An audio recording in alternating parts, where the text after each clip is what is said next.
Oi, turma, tudo bem com vocês?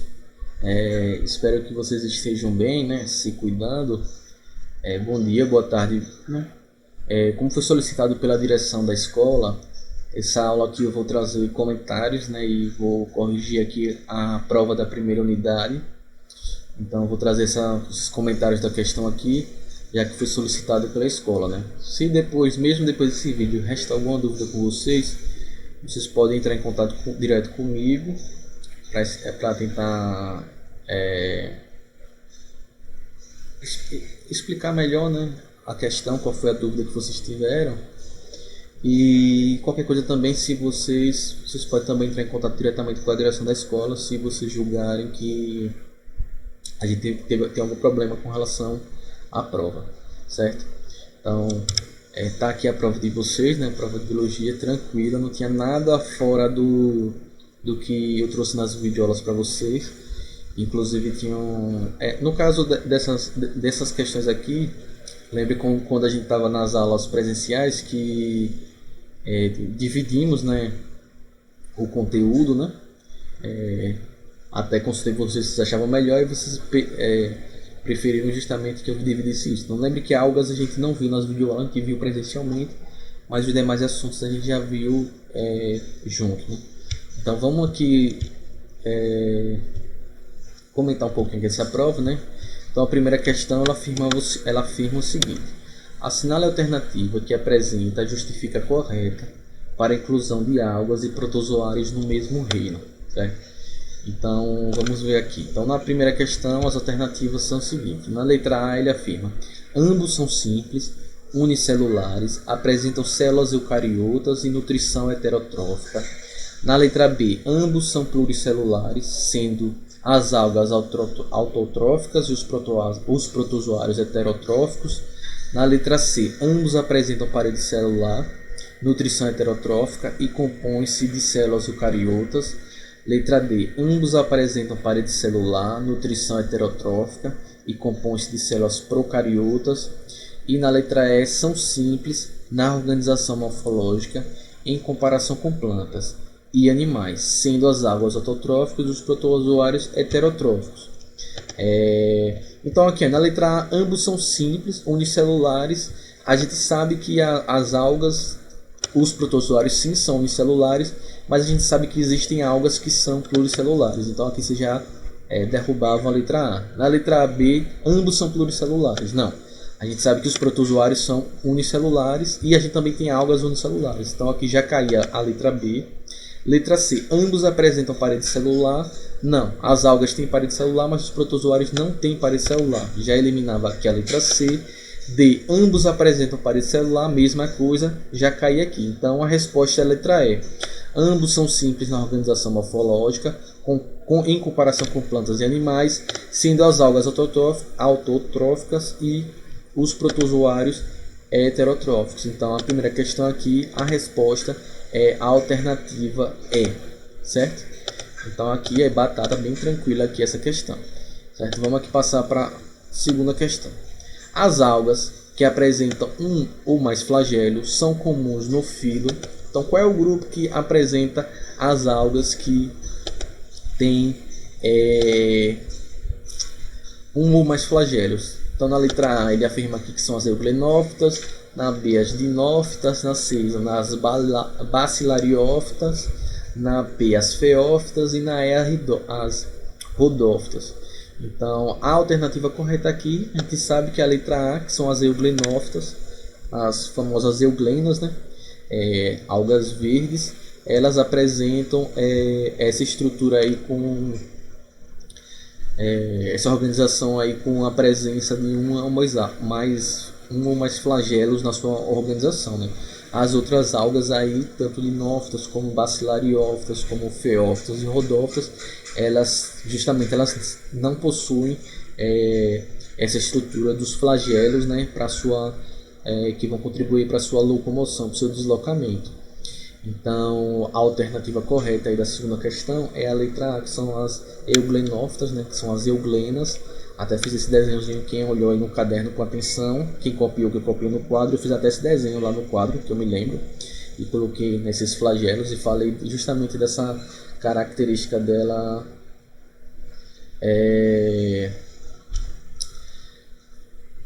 dessa característica, desculpe, fugiu da minha cabeça, dessa característica da presença de flagelos, certo? Certo? Então aqui no caso é letra A. Vamos seguir agora para a terceira questão. Vamos agora seguindo aqui para a terceira questão. Sobre as algas, marque a alternativa incorreta. Podem ser uni ou pluricelulares. Algumas espécies são utilizadas na alimentação humana. C. Possuem corpo em forma de talo. D. As algas pluricelulares possuem tecidos especializados. E aqui em cima da letra E são fundamentais para a produção do oxigênio mundial. Então a letra E está correta, né? O principal renovador de oxigênio atmosférico é justamente são as algas, certo? Então a letra A está correta. Aqui podem ser uniopluricelulares, está certo, né? Elas têm essa organização de uniopluricelular.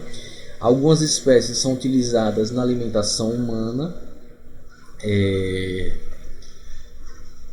C. Possui corpo em forma de talo. Na letra B, quem come sushi, né? Aquela algazinha bem enrolada ali. Na C, possui corpo em forma de talo, né? As algas pluricelulares, justamente a gente afirma que elas têm corpo em formato de talo. E na letra D, as algas pluricelulares possuem tecidos especializados. Não, elas não têm nenhum tipo de tecido especializado, certo? Elas são bem simplesinhas, né? Outra característica que as difere das plantas é justamente essa questão aí, essa característica, né, das plantas pluricelulosas não possuírem tecidos especializados. Então aqui no caso é a alternativa aqui incorreta é a letra D, certo? Vamos passar aqui para a quarta questão. Vou subir aqui. Quarta questão, ela afirma o seguinte: as algas são seres autótrofos de grande diversidade. Entre as alternativas a seguir, assinale aquela que não está relacionada com as algas, certo? Ele quer aqui a alternativa incorreta, que não está relacionado com as algas, certo? Então aqui na letra A fotossíntese, produtores das cadeias alimentares aquáticas, isso, né? Elas realizam fotossíntese, eles são os produtores das cadeias alimentares aquáticas, a base das cadeias alimentares aquáticas, assim como as plantas são do ambiente terrestre. B. Fenômeno da maré vermelha, a gente estudou isso, né? Processo de proliferação de algas vermelhas pelo excesso de matéria orgânica na água, esgoto, né? E outras fontes de matéria orgânica, né? Por ação do ser humano, pode fazer com que essas algas se proliferem. C. Diatomito abrasivo, né? Blocos para construção, expliquei justamente isso, né? Essa função aí dos diatomitos, né?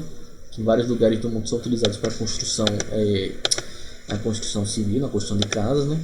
D. Fonte de alimento, sim, tá aqui os exemplozinhos, como na questão anterior já enunciava. E reciclagem da matéria orgânica nas marés e nos rios. Essa aqui é a alternativa incorreta, a letra E. As algas, elas não têm função de reciclagem de matéria orgânica. Quem faz o processo de reciclagem de qualquer tipo de matéria no ambiente são, como a gente já estudou, né, são as bactérias e também os fungos, que são organismos que são decompositores, né?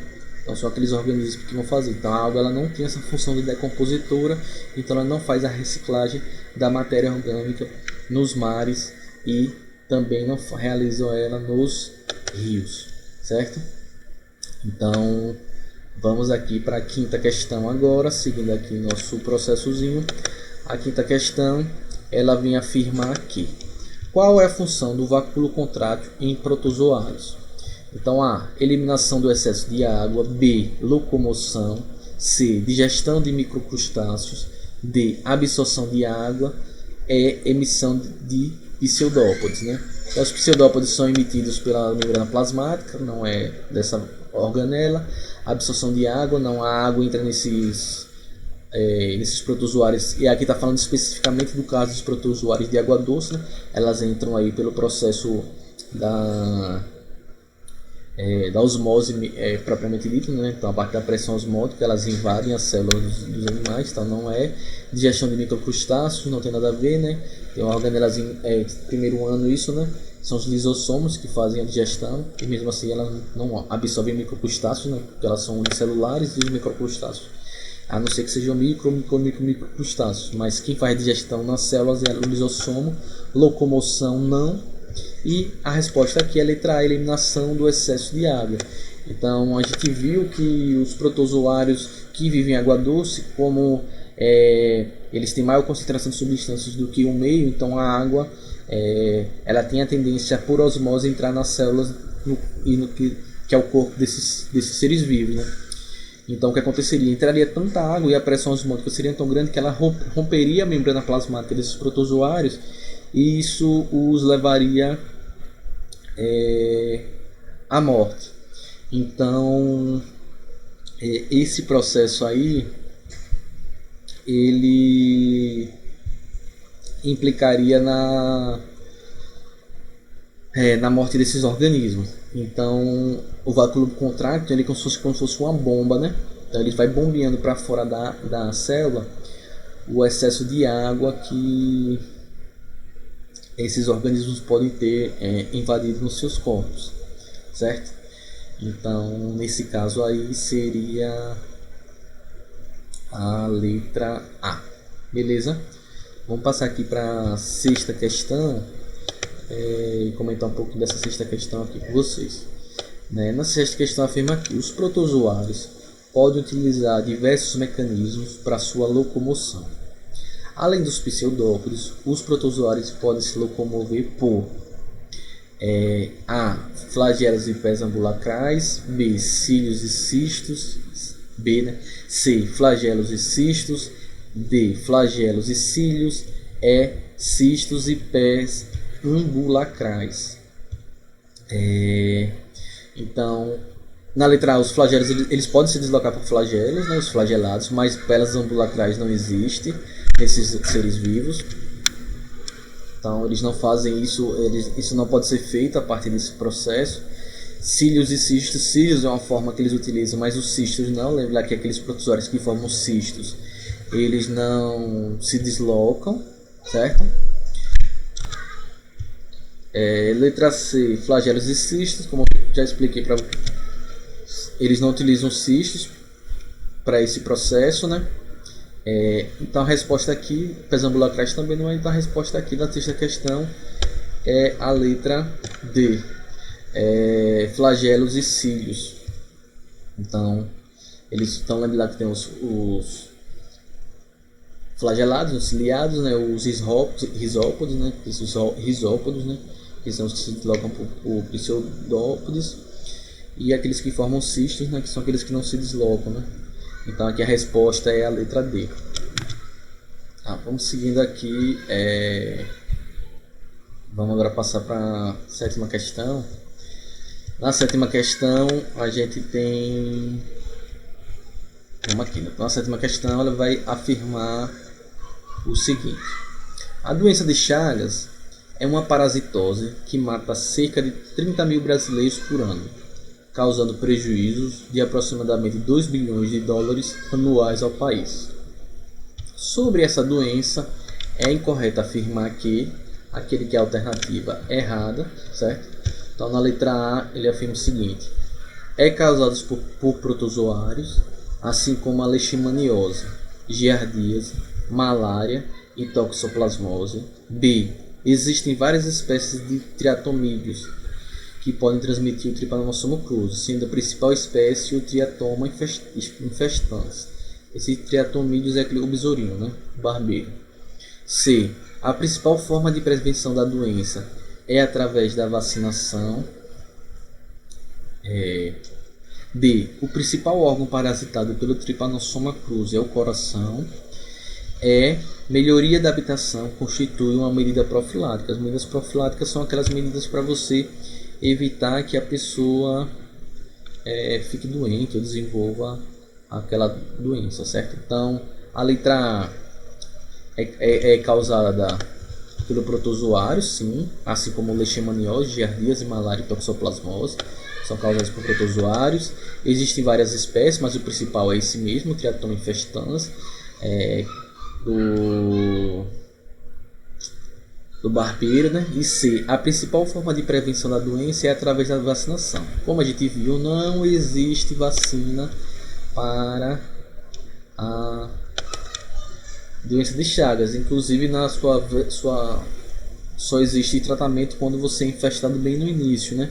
Depois que ela passa naquele processo de incubação que os sintomas desaparecem, não existe nem cura. Então, consequentemente, não existe vacina para a doença de Chagas. Geralmente as vacinas elas são produzidas para doenças causadas por vírus, bactérias, né? No caso aí por parasitose, não existe vacinas também, né? Então nesse caso aí a principal forma de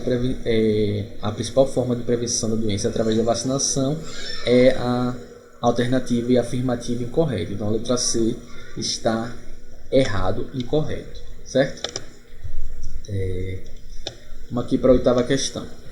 A malária é uma grave doença, desculpa aí o erro de digitação, que ocorre em várias áreas tropicais do mundo. É causada pelo protozoário do gênero Plasmodium. Então marque a alternativa incorreta. Então também que é a alternativa errada. Letra A. O Plasmodium vivax é responsável pela forma mais branda da doença. B. Essa doença pode provocar febre alta, calafrios, dores no corpo, vômito e fraqueza. Letra C. Os protozoários, após infectarem uma pessoa, provocam o rompimento de suas hemácias. D. A gravidade está diretamente relacionada com a espécie de protozoário que provocou a doença. E na alternativa E, essa doença é transmitida pela picada do mosquito macho Anopheles. Então, aqui a primeira questão, a alternativa A, a versão mais branda, é realmente causada pelo Plasmodium vivax, então ela está correta. Febre alta, calafrios, dores no corpo, vômito e fraqueza também são sintomas da malária, então também está correta a letra B. C. Os protozoários, após infectarem uma pessoa, provocam o rompimento de suas hemácias. Esse aqui é um sintoma, né? Justamente é o que coincide com o processo, a característica da doença, que são aquelas febres altas, né? Às vezes 48, 72 horas, que é o momento em que o plasmódio rompe e essas hemácias liberam uma série de substâncias tóxicas no sangue. E aí causa essas febres, né? Então a letra C está correta. A gravidade está diretamente relacionada com a espécie do protozoário que provocou a doença. Então a gente tem a versão mais branda e a versão mais agressiva da doença, que é justamente causada pela espécie do plasmódio. E letra E, essa doença é transmitida pela picada do mosquito macho Anopheles. Não, aqui é o que está o erro. Os machos, eles não são hematófagos, ou seja, eles não se alimentam de sangue. Eles se alimentam de frutas e seiva de árvores e por aí vai. Quem é o vetor dessa doença é a fêmea do Anopheles, certo? Então é a fêmea que é hematófaga, é a fêmea que se alimenta de sangue. Então nesse caso aqui, a alternativa correta é a alternativa E, certo? Vamos passar aqui para a nona questão. A parte comestível do cogumelo champignon corresponde ao então champignon, né? Então letra A, ao micélio monocariótico do ascomiceto. B, o corpo de frutificação do basidomiceto. C, micélio monocariótico do basidomiceto. D, corpo de frutificação do ascomiceto. E aqui em cima a letra E, o sorédio do fungo. Então nesse caso aqui a alternativa correta qual seria, né? O micélio, não é o micélio, né? A parte comestível do champignon, né? Que é o chapeuzinho do champignon. Na realidade é o corpo de frutificação. Então não é aqui a letra A. B, corpo de frutificação do basidomiceto. Isso. Então aqui a alternativa certa aqui é a letra B, né? O corpo de frutificação. Então aquele chapeuzinho, nem todos os fungos formam aquele chapeuzinho, né? Que é o corpo de frutificação. Então no caso aí é o corpo de frutificação dos basidomicetos. Não é a letra C, porque não é o micélio, né? não é o corpo de frutificação dos ascomicetos, porque eles não produzem essa estrutura, né? Então aqui é o corpo de frutificação do basidomiceto, certo? E vamos passar aqui então para a 10ª e última questão, para a gente fechar essa correção. Então na 10ª questão ele afirma o seguinte: a reprodução, na qual a produção de esporos por meio da meiose e fusão de hifas haploides diferentes, originando micélios diploides, é típica de A. fungos, B. algas, C. bactérias, D. musgos e letra E. samambaias. Aí só quem tem micélios são os fungos, né? Então você nem precisaria dos detalhes, esporas por meiose, fusão de hifas, né? Micélios, hifas e micélios são estruturas que só são características dos fungos, né? Então nas algas não tem, nas bactérias não tem, nos musgos também não tem e nas samambaias também não tem, que são plantas, né? Musgos e samambaias são plantas.